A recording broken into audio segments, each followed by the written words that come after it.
Welcome to this tutorial where we'll be showing you how to use the code-based sample pipeline. What this essentially does is it chunks and embeds your code into a vector store.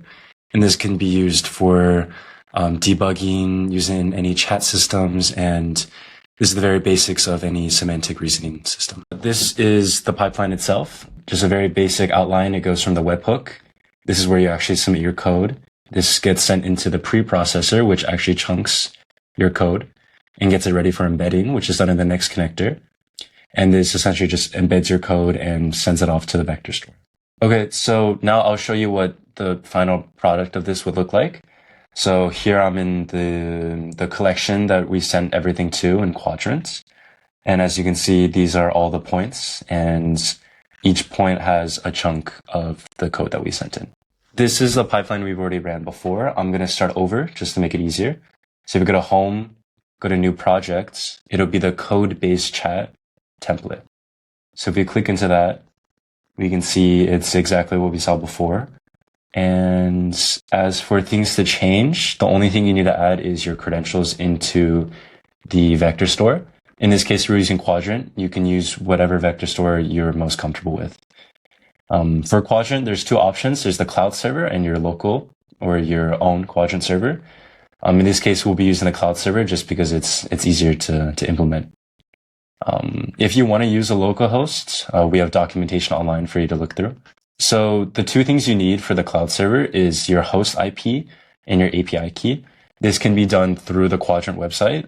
Now that we have both pasted in, we can save it and we can move on. Before I run this pipeline, I just want to go into more detail about what each component actually does.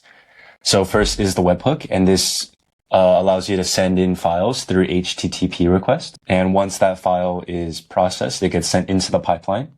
And from here, it can go either two ways, either through the text branch or through the data branch. This just depends on whether the webhook can understand what the file actually is. And then it's sent off to the preprocessor code. And this essentially it chunks your code, right? So you can designate whatever language you have. In this case, I'm about to send in a Python file, so I'll just change it to Python really quick. And you can set the maximum string length. It'll be a range between 0 and 512 in this case. Next, we go to the embedding connector. You can choose one of these three models. I'm just going to keep it on the default mini LM, just because it's good for general use. And then finally, it's sent into the vector store. Right? And this is what we saw before. Now that we've gone through everything, we can run the pipeline. So I'll press play next to the webhook, and this will pull up the project log. Now it's running. In a few seconds, we'll get the webhook URL. This is what we need to actually send in the HTTP requests. And we'll be using the Talend API tester. You can use whatever tester you want, like Postman. But in this case, we're using Talend just because it's easier and similar to use. So now that we have the URL, let's copy it. And we'll be going to the Talend tab, and we'll paste the URL here. We'll get a few query parameters. And what we need is the API key. So copy that. And we'll be adding that into the headers. So we need an authorization header. Paste the API key there. This essentially just lets you talk to the pipeline. And we also need a content type. This essentially defines what you're actually sending in. And finally, in method, we need to switch it to put. This will let you actually send in files either through text file or the form option. In this case, we'll be using text just because it's easier to copy paste a script that we're using. So in this case, we'll be using the text option. So right here, I have code for a doubly linked list in Python. So I'll just copy this because there's not too many lines of code. It's easy to paste it. We'll paste it into the body. And from there, we can just press send and be good. So now it's sending it into the pipeline, which from there, it'll be chunked, embedded, and sent into Qdrant.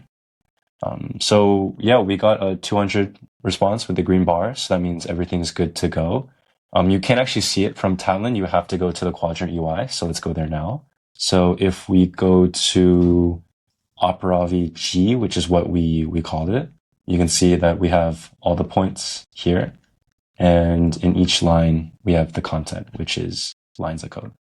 Okay, so with these points, what you can actually do with this is send it through an existing chatbot, create a new chatbot. You can create any new agentic systems. You can do all this with the data toolchain. We have tutorials on this on how to make your own chatbot as well. So that was it for the code base tutorial. Thank you so much for listening. I can't wait to see what you guys can do with it. And yeah, I hope to see you in the next video.